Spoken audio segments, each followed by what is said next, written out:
Viu o tanto de coisa que vocês fizeram? Viu o orçamento? Depois a gente passa de novo o vídeo. Orçamento zero, só para vocês verem. Vamos lá. Eu queria agradecer a presença dos nossos ilustres aqui convidados e dizer para vocês que eles não queriam. Eles são rebeldes. Eles não queriam, mas a gente obrigou. Falou, não, vocês têm que participar, a gente tem que celebrar juntos esse Nova Day.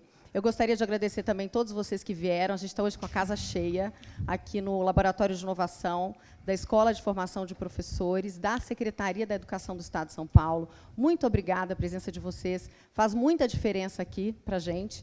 E também eu queria agradecer quem está assistindo a gente pelas nossas redes sociais. Então, quem está assistindo pelo Facebook, quem está assistindo pelo YouTube, sejam bem-vindos. E hoje a gente está aberto, desde já, para todas as perguntas, quem quiser fazer essas perguntas para eles. Então, nas redes sociais, vocês podem fazer pergunta com a hashtag InovaDay e Inova10. E eu também queria agradecer a presença do Muti, que já está aqui também, reforçando o time de entrevistadores para a gente conversar com eles.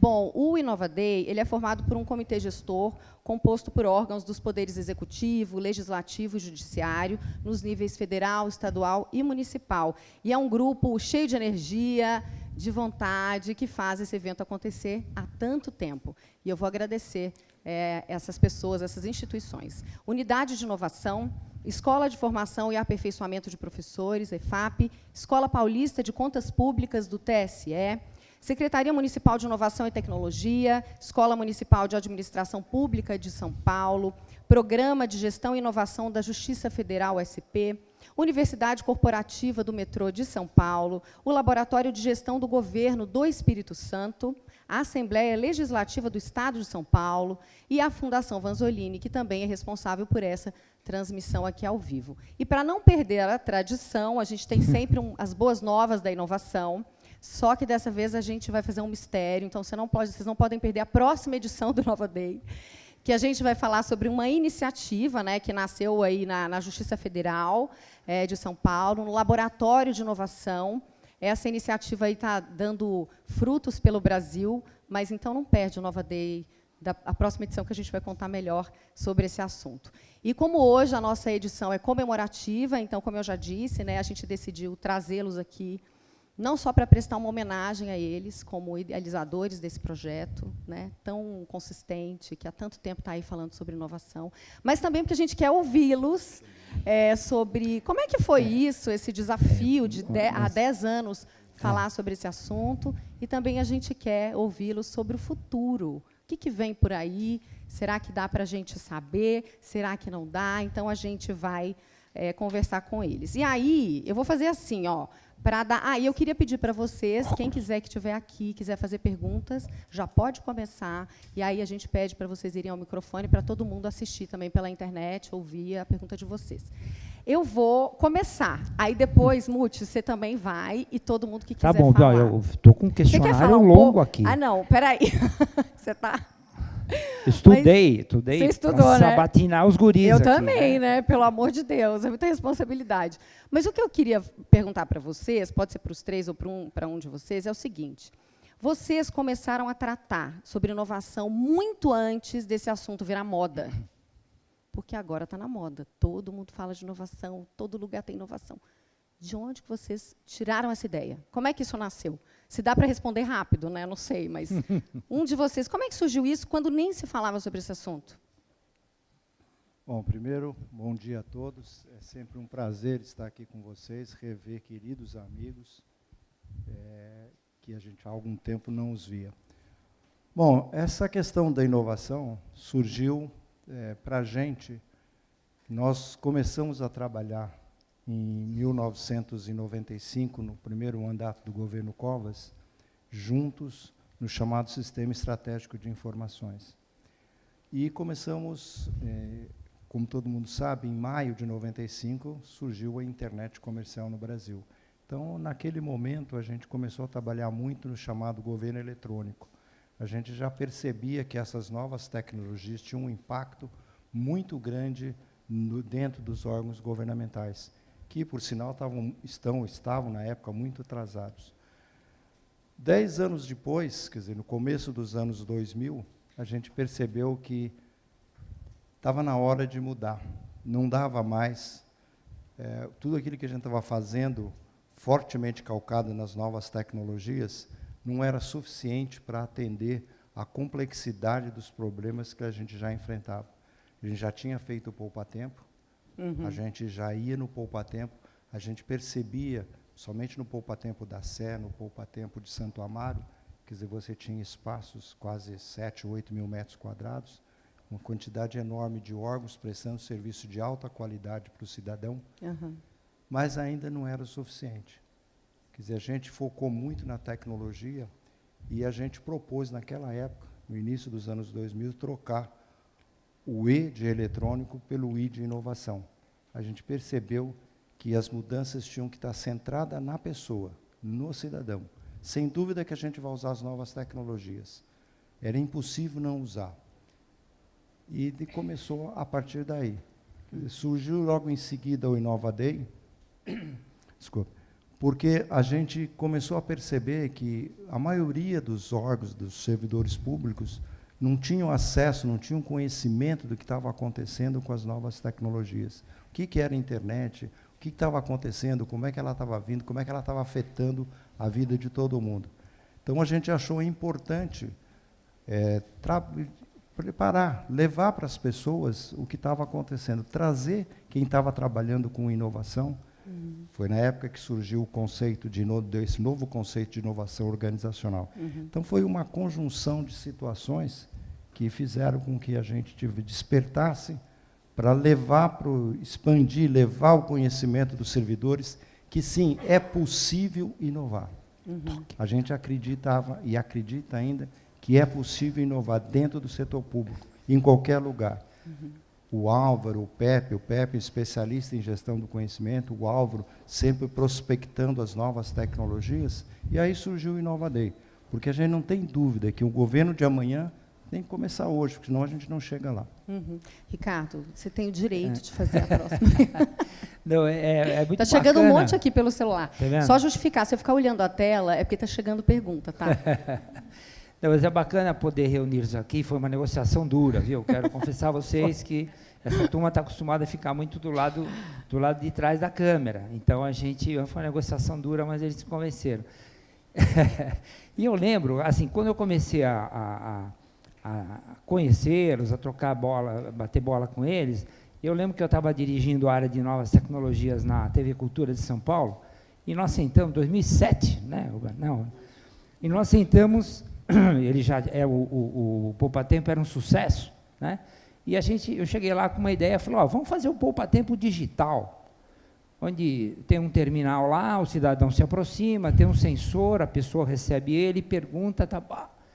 E aí nós começamos a conversar e trocar ideia, acabou não acontecendo, mas a gente está lidando com essa coisa da inovação há bastante tempo. E, então, é muito bacana poder, em primeiro lugar, homenageá-los. E segunda coisa, que eu acho mais importante, que é mais para vocês que estão aqui, para quem está nos assistindo pela internet, é ouvir o que esse pessoal tem de experiência, porque eles vivem o governo, eles conhecem o governo por dentro, e como o Aguni falou, quer dizer, um determinado momento, ele falou assim, o governo, ele trabalha para o cidadão, então a gente precisa estabelecer essa conexão com o cidadão para tornar mais eficiente as políticas públicas que a gente tem que propor, tendo a tecnologia como meio, né? Não como fim. Um comentário só de largada. Então, tem uma pergunta aqui, eu vou começar. Então, vamos lá. Essa pergunta é para o professor Álvaro. Vamos lá, Álvaro, você está caladinho aí. Qual o projeto de inovação em governo mais desafiador que você atuou? Essa pergunta não tem o dono da pergunta? Depois fala quem fez. Mas, Álvaro, foi você agora, no WhatsApp? Foi o Pepe faz isso. Não, a gente fez um combinado que, se não acontecesse pergunta, a gente faria entre nós. Não, Pior que isso. não é verdade. Pior que isso, ele quer me pôr em sinuca. Ele quer... E por que foi desafiador? Então, qual o mais desafiador e por quê? Conta aí pra gente. Bom dia a todos, bom dia. Quantos amigos aqui? Estou muito contente. Projeto desafiador? Todos. Todos, porque inovação em governo significa um grande desafio. Quando a gente fez os dados abertos, foi o Roberto conseguiu a assinatura do governador quando ele estava apagando as luzes e indo embora para ser candidato a presidente. e aí foi muito desafiador poder implantar, não só aprovar. Foi um desafio enorme, o próprio Poupa Tempo, que o Roberto está falando aqui, o Poupa Tempo já fazia Design Thinking em 1996 e não se chamava Design Thinking, mas ele tinha foco no cidadão. Quer dizer, então, existem alguns princípios de metodologias inovadoras que sempre foram assim. Mas eu não quero sabonetar, dizer, não, todos foram. É porque é muito difícil fazer projeto de inovação em governo. É muito difícil convencer, é muito difícil situar da importância. Não tem, talvez, o motivo maior desse desafio, a dificuldade, né, que foi perguntada aí. Desafiador. Né? Como é que você fez a pergunta, Pepe? Esqueci. Quer ler aqui? Lê aqui. Mas eu acho que elas têm, qualquer desafio tem uma coisa em comum, que é o quanto é difícil convencer. A persuasão é muito difícil. Né? Então, acho que é isso. Deixa para os outros. Nossa, essa pergunta está muito relacionada a uma outra pergunta que chegou, do Aguni para o Pepe. Mentira. Do Edson Germano, que tem a ver, eu acho que o Pepe pode responder, porque é o nosso especialista em gestão do conhecimento, em pessoas também, né, Pepe? Olha a pergunta. Como abrir a cabeça de um burocrata para que ele adote a inovação, as novas ideias e uma visão de um serviço público que atenda ao cidadão e não ao Estado? Como? Roberto, né, que fez? Foi. Roberto, mas ele colocou um nome, Edson Germano. Edson Germano. Eu queria também dar um bom dia a todos aqui. É um prazer estar aqui ao lado de Lionel Messi, de Cristiano Ronaldo, esses ícones da inovação. Me sinto realmente muito honrado. Inclusive, na plateia também temos pessoas dos Estados Unidos, o Richard Gere ali nos apreciando ao lado da Garjô. Então, realmente um dia muito festivo. E eu queria agradecer, você falou aqui que especialista em gestão de conhecimento. Na verdade, a gente até não gosta desse termo especialista, porque eu acho que os tempos não estão para os especialistas. Hoje a gente tem que ter uma visão mais totalizante, conhecer os problemas na sua dimensão mais complexa. E, na verdade, o que eu fiz, eu coordenei um projeto de lançamento do Programa de Gestão do Conhecimento, no PDG, no início, acho que foi por 2010, né, Roberto? E eu queria agradecer, porque tem pelo menos 4 professores que atuaram comigo, que estão aqui. O Salgado, eu vou pela ordem cronológica. Salgado, Maurício, Álvaro e a Salete, que, pelo menos esses 4, eu lembro que foram professores. Nós éramos 12 professores dando aula em salas diferentes e graças a Deus, com muito sucesso. O nosso índice de aprovação, ninguém conhecia o que era gestão de conhecimento, e no final nós estamos com índice de aprovação acima de 90%, obviamente graças aos grandes professores que tivemos. Eu citei apenas os que estão aqui, mas outros muito colaboraram. Agora, respondendo mais especificamente à pergunta do Germano, quem trabalhou no Palácio do Governo sabe que ali existe uma fama de que existem fantasmas. Acho que todo mundo que trabalhou lá já ouviu falar que o Roberto falou, cuidado, que tem fantasmas. Tal. Não funcionários fantasmas, fantasmas que apareciam, assombrações pela noite. E um dia lá o Roberto me deu uma carga de trabalho muito grande e eu tive que ficar até mais tarde. E de noite eu comecei a ouvir um barulho de gavetas abrindo e fechando na sala dele, portas rangendo. Isso eu falei, será que são os fantasmas? Eu fui até a sala do Roberto e realmente eu vi ali 4 fantasmas. Estavam ali, uma atitude amigável, sabe? Não, nada hostil. Era o Frederick Taylor, que era o mais falador da turma, o Henry Ford, que também estava fuçando nas coisas do Roberto ali, o Henry Fayol, e o Max Weber. O Max Weber mais calado. O primeiro foi o pai da administração científica, o segundo aplicou esses princípios da linha de montagem à indústria automobilística, né, e depois a toda a indústria.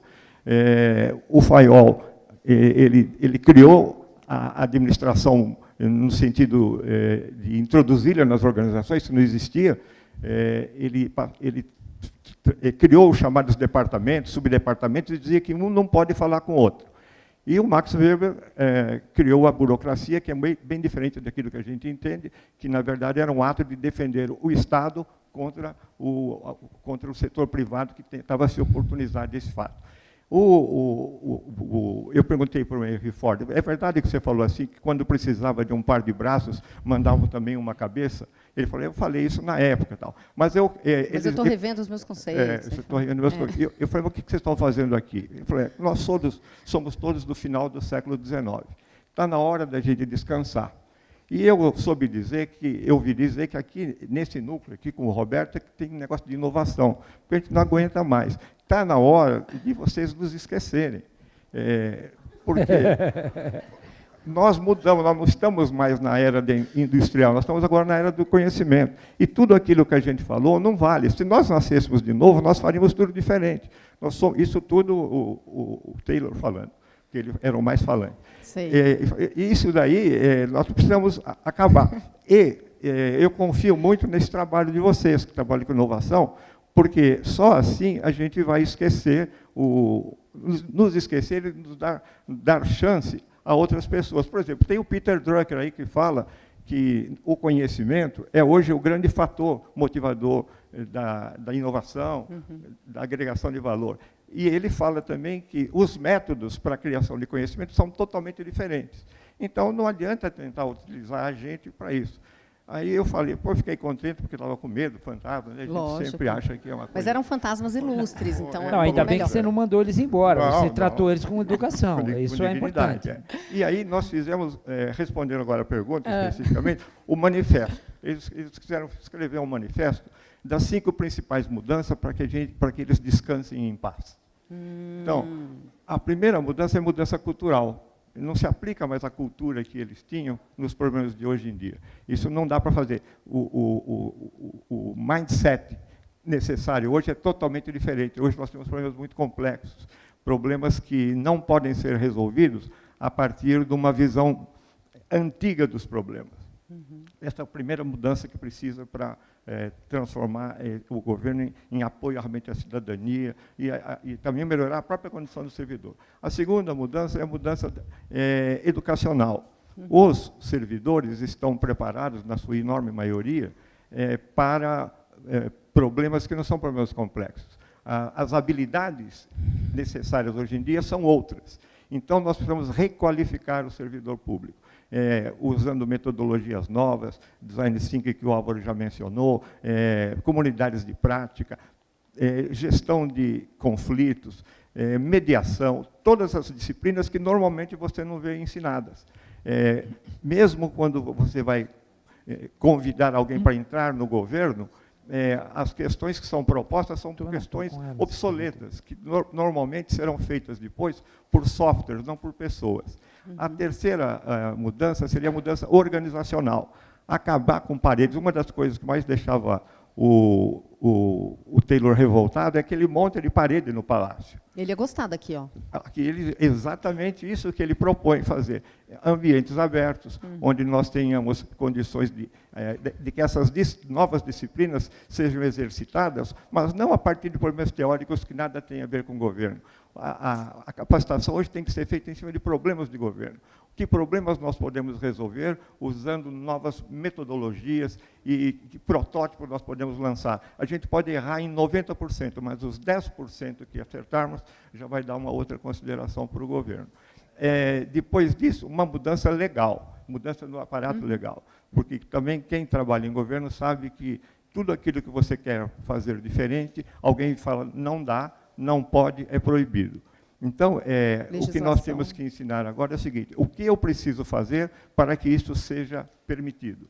Essa é a questão que se coloca. E a última é a questão da tecnologia.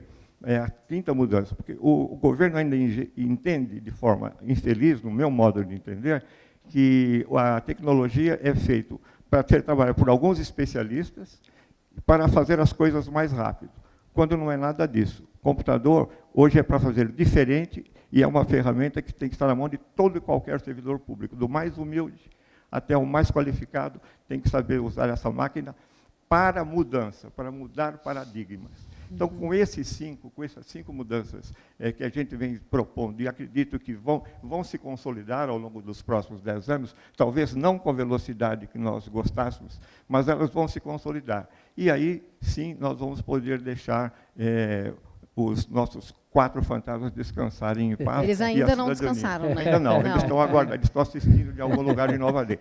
Então, Pela a última internet. coisa, Michele, e eu prometo agora ficar bem calado, no final, eu pedi para tirar uma selfie, porque eu falei, vou falar isso lá, o pessoal não vai acreditar. Então, eu tirei uma selfie com eles, só que você sabe, fantasma não aparece, então só aparecia eu. Uma sombra. É? Tá. Ai, que pena. Mas tudo bem. Posso agora fazer uma Pode, perguntinha? lógico. Aqui, pode? É que tem uma de porque é o Portugal seguinte, aqui daqui a pouco. Camila Anaruma, que mandou uma pergunta aqui pelo nosso bot, diz que conselhos vocês dariam para trabalhar com inovação no setor público? Acho que agora o Pepe deu uma aulinha, Sim. e baseado nesses 5 pilares dá para avançar. Aí, a Ana Neves, de Portugal, mandou uma pergunta aqui. De todas as iniciativas que realizaram, qual que mais surpreendeu? Talvez uma iniciativa que vocês não esperassem demais dela, mas excedeu as expectativas. Alguma dessas que vocês implementaram surpreendeu, quer dizer, pela dificuldade, pelo resultado? Essa é a pergunta da nossa querida amiga Ana Neves, de Portugal. Bom, primeiro, um abraço, Ana Neves, saudades da nossa amiga querida, que muito nos ajudou e que foi nossa companheira num livro que a gente lançou há tempos 2010, 2012, né? Não me lembro direito. Vocês desculpem, mas é a questão da memória, você sabe. Qual é o que nome nessa do livro? A gente está As escrevendo pessoas agora um outro, buscam. que é Minhas Memórias Antes que eu esqueça. Vai lançar um e-book. Ela é autora do livro Gestão do Conhecimento e Inovação no Setor Público, Dá para Fazer. Ela, como nós, acredita que dá para fazer. Tem muitas iniciativas que são muito prazerosas. Eu vou contar a última, porque as outras eu não vou me lembrar mesmo.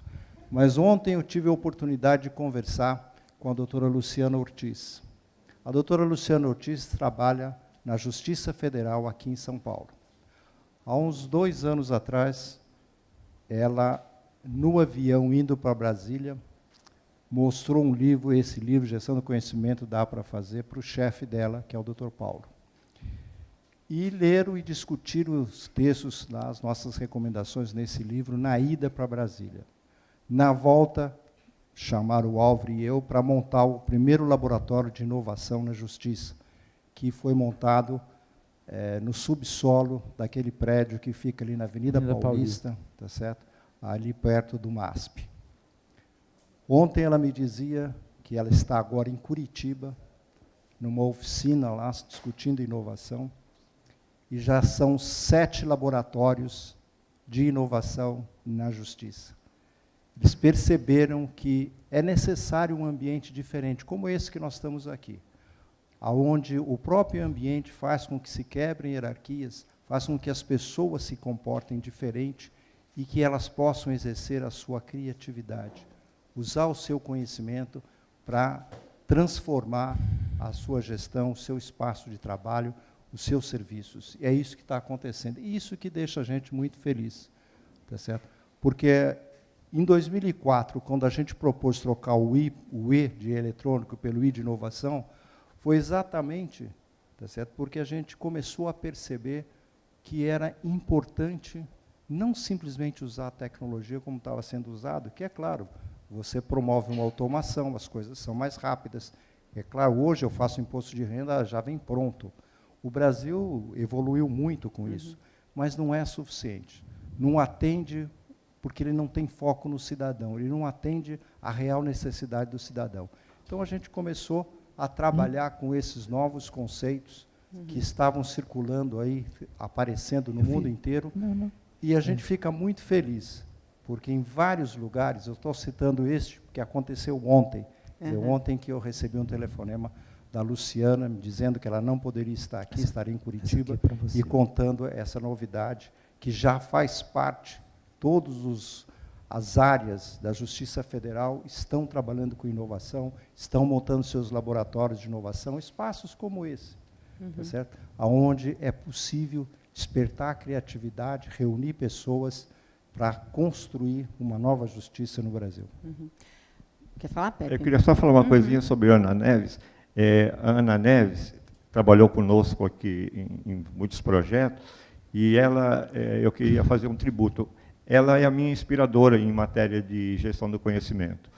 Para mim, de todas as pessoas que eu conheci, a que mais entende do assunto é a Ana Neves. E ela tem, conforme fui aprofundando o relacionamento com ela, eu percebi que ela, além do saber que tinha, era uma pessoa extraordinária, sempre disposta a colaborar, o que for necessário, mesmo às vezes a gente não conseguia pagá-la, ela falou, isso não tem problema, eu estou aqui para ajudá-las. Então, Ana, você que está aí feliz em Portugal, um abração, você deveria estar sentada aqui no meu lugar. Durante esse nosso preparo, pode fazer ali, ó, por gentileza. Eu ia até falar, gente, vocês estão muito quietinhos, por favor. Você pode ficar Tem aqui, que daqui a cantar uma pouquinho. musiquinha antes de fazer a pergunta, tá? Não. É para animar a plateia. De manhã cedo precisa animar a turma. Deixa eu fazer só uma perguntinha antes, assim, rapidinho. É que, enquanto a gente preparava as pautas, foram ótimas conversas, aliás, deveriam ter sido gravadas nas nossas reuniões de pauta. E aí, a gente conversou bastante. Eu queria saber de vocês, antes da pergunta, como é que vocês enxergam, eu sei que é uma pergunta complexa, como todas aqui, né? Mas como é que vocês enxergam o governo de amanhã? Né? Então, assim, e aí eu me lembro, Aguni, você falou bastante também do papel do cidadão, né? O Álvaro também falou. Como é que vocês enxergam isso, o papel do cidadão no governo do amanhã? Porque aí eu fico me lembrando dos aplicativos cívicos, o que o cidadão tem feito também, em paralelo ao trabalho do governo, a pressão que o cidadão pode, enfim, o papel, né, do cidadão no governo do amanhã. Ficou muito complicado? Para variar é muito complexo. Pode chamar algum daqueles fantasminhas lá, que o Pepe conhece. Não, como é que é esse governo do aqueles amanhã? fantasmas, com certeza, não vão resolver. Não vão resolver. Tá, certo. essa é a primeira dica. Eu vou passar para o Álvaro começar. O que eu penso, né? Acho que o grande desafio para os próximos 10 anos de governo, de qualquer governo, e da maior parte das empresas também, é a cocriação de serviços, é criar junto com o cidadão. Não ter o cidadão como um ente externo, alguém que está esperando o serviço. Não, acho que o desafio é saber como criar. Esse é o nosso desafio. Para quem está dentro do governo, é saber o que a gente pode fazer com isso. Como é que a gente pode fazer isso sem ser aquelas coisas que já não prestam mais, elas já não funcionam, né? Como orçamento participativo, como reuniões com associações de bairro, essas coisas não funcionam, não funcionaram mais, sabe? Deixaram de funcionar. Então, acho que nós temos um desafio como governo, e aí englobando as duas coisas, né? Do lado do governo é saber como fazer essa cocriação, porque é difícil, e a questão de como será esse cidadão, ele será mais dono do governo, né? Porque ele vai cocriar serviços, ele vai fazer com ele, e vai poder corrigir bastante o serviço. É tão bom, quando a gente fez o Dados Abertos, o Estado de São Paulo foi o primeiro Estado da nação a fazer uma política de dados abertos, 3 meses depois que foi feita nos Estados Unidos.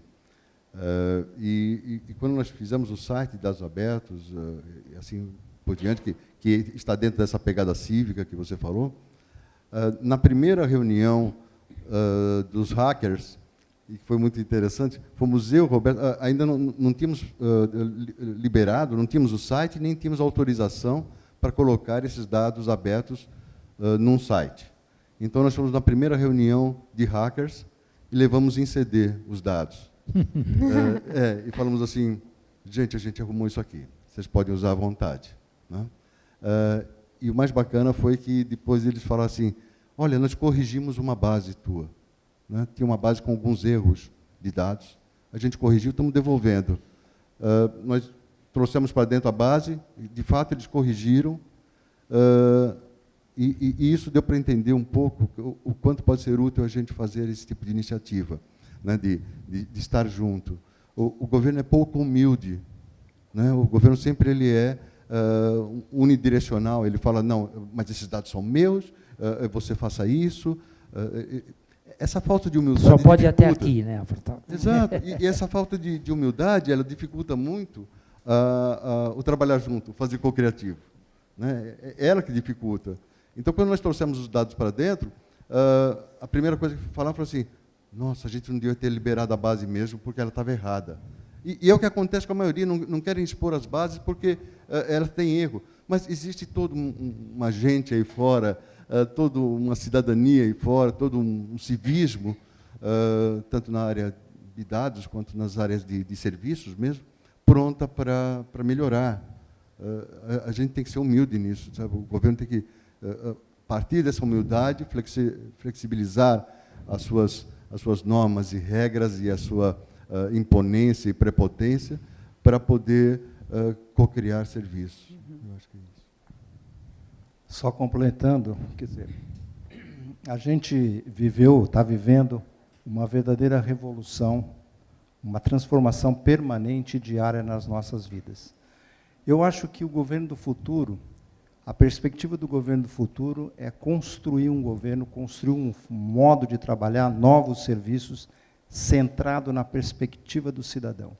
Cada vez mais o cidadão que elege os políticos começa a perceber que as políticas desenvolvidas por esses que ele elegeram não está atendendo, não agrada a ele, não é aquilo que ele quer. E hoje, eles têm cada vez mais possibilidades reais de participação. Eu posso fazer uma consulta pública pela internet, falar com 40 milhões de pessoas, 44 milhões de pessoas, que tá certo, a população do Estado de São Paulo, é uma coisa muito simples, muito fácil. O cidadão está percebendo, e o mais importante, ele está cada vez mais se engajando nisso. Ele sabe que ele tem que opinar, e ele vai opinar, e tem meios para opinar. E essa é a maravilha da revolução tecnológica. Ela permite que você possa participar. Então, o engajamento, a participação, a facilidade de você falar com milhares e milhões de pessoas vai fazer com que os governos se transformem, querendo ou não. O que a gente vem alertando isso desde há 15, 10 anos atrás, há mais tempo, desde 2004, quando a gente propôs trocar o E pelo I, foi nessa perspectiva, de trazer o cidadão, de ouvir o cidadão, de se abrir para o cidadão, de conversar com ele, porque ele sabe o que ele quer. Ele sabe como ele quer receber o serviço. E não existe mais governo eletrônico, digital. Hoje, todo mundo aqui que elege os políticos, que fazem as coisas, está nesse mundo digital cada vez mais. E a perspectiva, a transformação é tão grande que a gente quer um novo governo, uma nova gestão pública, que, sem dúvida alguma, seja mais eficiente, mas que, fundamentalmente, atenda às reais necessidades do cidadão. Não dá mais para ficar recebendo coisas com uma mão única. Não dá mais para a gente só ficar ouvindo. O cidadão quer participar. E tem condições de participar e vai participar. Os governos que perceberem isso e criarem canais efetivos de participação, esses mais rapidamente construirão os novos modelos ou uma nova gestão pública. Bom, o cidadão quer participar, hein? Não esquece. Deixa ele, coitado. Ele está falando em deixa ele fazer ele está aqui pacientemente aguardando. Ô, Pepe, cidadão, espera um pouquinho. 30 segundos. É só para radicalizar. Eu não vejo o governo do futuro sem que o cidadão seja o principal servidor público. Era só isso. E o cidadão, dizem que não, a voz do cidadão agora está nos dedos, né? Fazendo aplicativo, escrevendo, compartilhando, é isso aí. Fala só o seu nome, de onde você é, se apresenta aí para todo mundo, por favor. Meu nome é André, na verdade, mais um testemunho. Eu sou servidor da Justiça Federal do Espírito Santo. Em 2017, o doutor Paulo e o doutor Luciano estiveram lá, em Juiz de Fora, em Vitória, que eu sou de Minas, né? Na verdade, eu moro lá, morava, né? Há 19 anos em Vitória. O que aconteceu? Em 2017 eles foram, apresentaram a ideia do laboratório de inovação aqui, do projeto de inovação aqui na Justiça aqui de São Paulo, e a diretora do fórum, a doutora Cristiane, encampou a ideia e começou a aplicar. Contratamos uma empresa para fazer sensibilizar os servidores sobre como desenvolver a ideia de inovação, né? Aí foi desenvolvido o projeto, ou seja, de um curso de ensinar como inovar, né? A ideia de prototipação, ideação, né? Todas essas etapas, e se criou 8 projetos para serem aplicados, né? De inovação, e já estão começando a ser aplicados. O testemunho, na verdade, porque eu sou um resultado pequeno de algum desses projetos, né? Eu estou Na verdade, eu mudei há 2 semanas para São Paulo, eu ainda sou servidor de lá. Eu estou fazendo teletrabalho.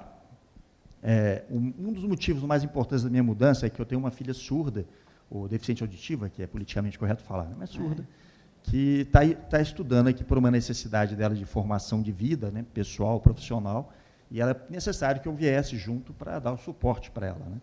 Então, eu estou fazendo teletrabalho por conta da inovação, né? Eu sou um servidor da Justiça Federal, e esses projetos estão sendo tocados de vento em popa, né? Começando os projetos, né? Inclusive, o senhor deu uma palestra por videoconferência no ano passado lá, não foi? Então, só um testemunho mesmo para entender que a ideia é que... Desculpe, eu cheguei atrasado, porque eu não conheço bem a região, e eu não sei o nome do senhor mesmo, qual que é? Roberto. Quando ele estava falando da Justiça Federal, eu queria só falar que realmente isso está acontecendo mesmo. E funciona. O testemunho da doutora Luciana lá em Curitiba, porque um desses 7 novos laboratórios, um deles é lá no Espírito Santo.